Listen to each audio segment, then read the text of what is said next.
दोस्तों, वेदांता लिमिटेड की बात करें तो स्टॉक के अंदर आप देख सकते हो कि आज गिरावट हुई। और सिर्फ वेदांता की बात है, दूसरे भी वेदांता के जो शेयर है उनमें गिरावट हुई, लेकिन वेदांता एल्यूमिनियम आज मजबूत था। अब यहाँ पे कुछ बड़ी अपडेट निकल के आ रही है जिनको हम एक एक करके डिस्कस करेंगे। वेदांता लिमिटेड जो एक बड़ी मजबूत कंपनी थी, उसने अपने को 5 हिस्सों में बांट लिया। और इसका फ़ायदा ये है लोग निवेशकों को कि इससे शेयर की प्राइस आगे बढ़ने की संभावना बन गई, क्योंकि हर कंपनी अपने हिसाब से निर्णय लेके आगे बढ़ने की ताकत रखती है। और वेदांता के चेयरमैन का भी यही कहना है कि आने वाले समय में हर कंपनी $1 बिलियन की कंपनी बन सकती है। तो यहाँ पे इसी को लेकर अपडेट को समझेंगे। और वेदांता लिमिटेड जो डिविडेंड का किंग कहा जाता है, सबसे शानदार डिविडेंड देने वाली कंपनी है, लगातार अच्छा डिविडेंड दिया। अब क्या आगे की संभावना बन रही है, कब तक डिविडेंड कंपनी देगी, उसको भी जानेंगे इस वीडियो के माध्यम से। लेकिन फ्रेंड्स, उससे पहले अगर आप पहली बार हमारे चैनल पे आए तो चैनल को सब्सक्राइब कर दीजिए, एक बेल आइकॉन दबा दीजिए ताकि जब भी नया वीडियो बने पहला नोटिफिकेशन आपको मिले। वीडियो पसंद आए लाइक से जरूर कीजिए। चलो फ्रेंड्स, वीडियो स्टार्ट करते हैं। मैं हूँ आपका दोस्त SB दवे और हमारे अपने चैनल ऑनलाइन कमाई में आपका बहुत बहुत स्वागत है। सबसे पहले वेदांता लिमिटेड के कारोबार की बात करें तो 265 पर आप देख सकते हो कि हमें स्टॉक की क्लोजिंग देखने को मिली 1.74% की गिरावट के साथ। तो फिलहाल स्टॉक इस समय कमज़ोर दिखाई दे रहा है। आप देखें तो इंट्राडे में जो प्राइस है 270 तक गई थी, उसके बाद स्टॉक फिर 264 तक भी आ गया। तो अभी यहाँ पे एक तरह से देखें तो स्टॉक एक बड़ी उछाल मारने के लिए, एक जंप आने के लिए तैयारी कर रहा है, क्योंकि 360 तक गया हुआ स्टॉक है इस समय।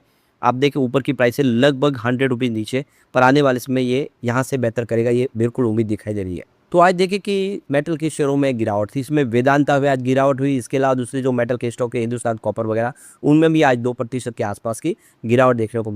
तो मेटल के शेयर आ गए अभी प्रेशर में। पिछले दिन तो तेजी बनी, उसके बाद यहाँ पे जो ग्लोबल मेटल प्राइस है वो करेक्ट हुई। और चाइना की जो इकोनॉमिक डाटा उसको लेकर कंसर्न दिखाई दे रहा है, जियोपॉलिटिकल डेवलपमेंट का भी इसमें असर देखने को मिला है। तो बाजार में ओवरऑल सारे जो सिग्नल है वो थोड़े वीक होने की वजह से यहाँ पे दबाव बना है। तो यहाँ पे देखिए आने वाले समय इस सेक्टर में तेजी की संभावना बन रही है, और निचले लेवल से खरीदारी भी आने वाले समय देखने को मिलेगी। फिलहाल कुछ रीज़न है जो बाजार के फेवर में नहीं है। अब वेदांता एल्यूमिनियम की बात करें, स्टॉक के अंदर आज हमने तेजी देखी है। 445 पर क्लोजिंग थी, यहाँ पे 1.01% की तेजी देखने को मिली। इसके पीछे वजह यह है कि ये स्टॉक अभी भी अपने ऊपरी प्राइस यानी 536 से नीचे है, जो लिस्टिंग के दिन इसने प्राप्त किया था प्राइस। और इसी वजह से यहाँ पे देखें तो खरीदारी देखने को मिल रही है। तो यहाँ पे देखिए अब इस समय वेदांता एल्यूमिनियम को लेकर सेल की कॉल निकल कर आई है एम्बिट की तरफ से।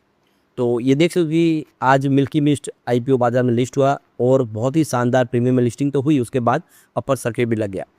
तो यहाँ पे वेदांता की संभावना पॉजिटिव बन रही है, क्योंकि वेदांता एल्यूमिनियम भले ही यहाँ पे एम्बिट सेल की रेटिंग दे रहा हो, लेकिन दूसरे जो ब्रोकरेज हाउस है उनको लग रहा है कि इस समय करंट लेवल पे भले थोड़ा दबाव, आने वाले समय लॉन्ग टर्म में वेदांता एल्यूमिनियम काफ़ी अच्छा कर सकता है। इसके अंदर उद्यम है, ये पांचों कंपनियों में देखिए तो वेदांता एल्यूमिनियम है जिसपे ब्रोकरेज हाउस बहुत ज़्यादा बुलिश है, तो इसमें चिंता वाली बात नहीं है। और आज इसने ये सेल की रेटिंग के सामने पॉजिटिव क्लोजिंग देकर साबित भी कर दिया है कि वेदांता एल्यूमिनियम मजबूत है इस लेवल पे। तो अब यहाँ पे एम्बिट कैपिटल ने कवरेज करना शुरू किया वेदांता एल्यूमिनियम को, और उन्होंने इसमें सेल की रेटिंग दी है। लेकिन आप देख सकते हो कि दूसरी तरफ देखें तो DM जो कैपिटल है उन्होंने बाय की रिकमेंडेशन है मिल्की मिस्ट पर।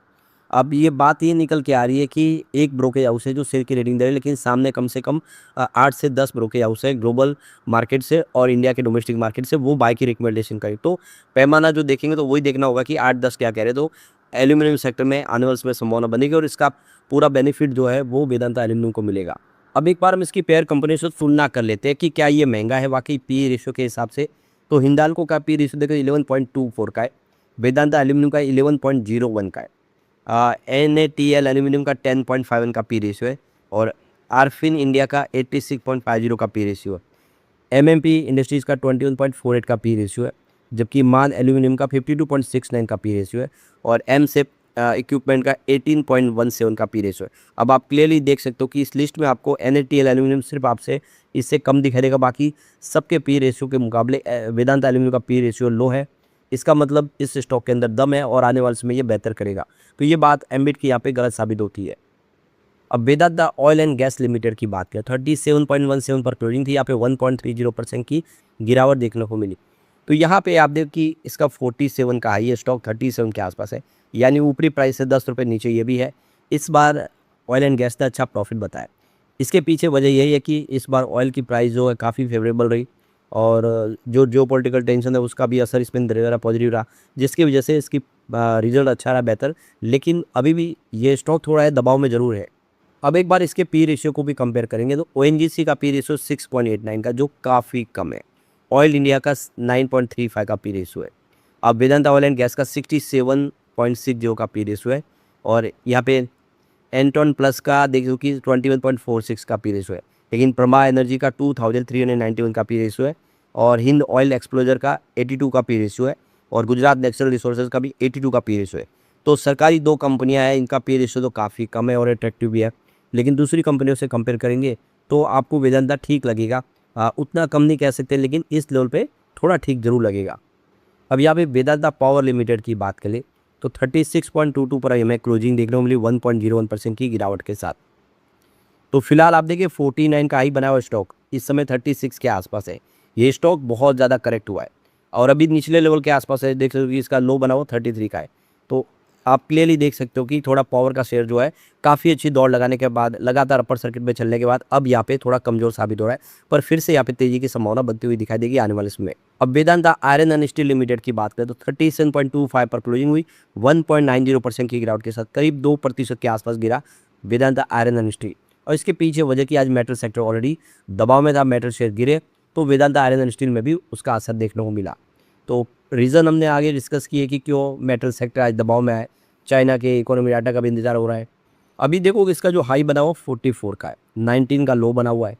अब 19 से तो अच्छी खासी तेज़ी बनी है क्योंकि 19 से स्टॉक ये आप देखिए उस समय लिस्टिंग के वक्त नीचे था, उसके बाद अच्छी दौड़ लगाए पर अब फिर से इसमें करेक्शन भी काफ़ी ज़्यादा है। पर आने वाले समय यहाँ से बेहतर की उम्मीद फिर से दिखाई दे रही है। तो ये देख सकते हो कि वेदांता ग्रुप से 4 कंपनियां अलग हो चुकी है और आने वाले समय इनमें नया संभावित इन्वेस्टमेंट आने की संभावना बन रही है। तो नोमा रिसर्च ने अपनी रिपोर्ट जारी की कि सितंबर 2026 के निफ्टी इंडेक्स बदलाव के बाद इन कंपनियों में लगभग 1510 रुपीज़ का नया इन्वेस्टमेंट आ सकता है पैसिव इन्फ्लो के माध्यम से।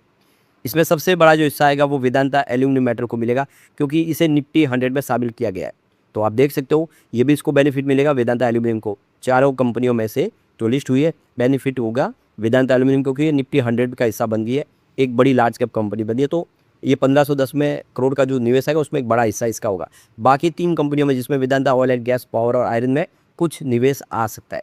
हालांकि ये केवल अनुमान है, कितना निवेश आएगा आंकड़े बदलेंगे ये आने वाला समय बताएगा। अब वेदांता को डिविडेंड का बादशाह कहा जाता है क्योंकि बाजार में सबसे अच्छा डिविडेंड देने वाली कंपनी वेदांता लिमिटेड थी। आप देखिए इन्होंने 2023 में 4 बार डिविडेंड दिया है। तो ये देख सकते हो कि करीब 12.5 रुपये का डिविडेंड दिया इन्होंने जनवरी 2023 में। फिर मार्च 2023 में 20 रुपये का डिविडेंड दिया। मई 2023 में 18.50 का डिविडेंड दिया।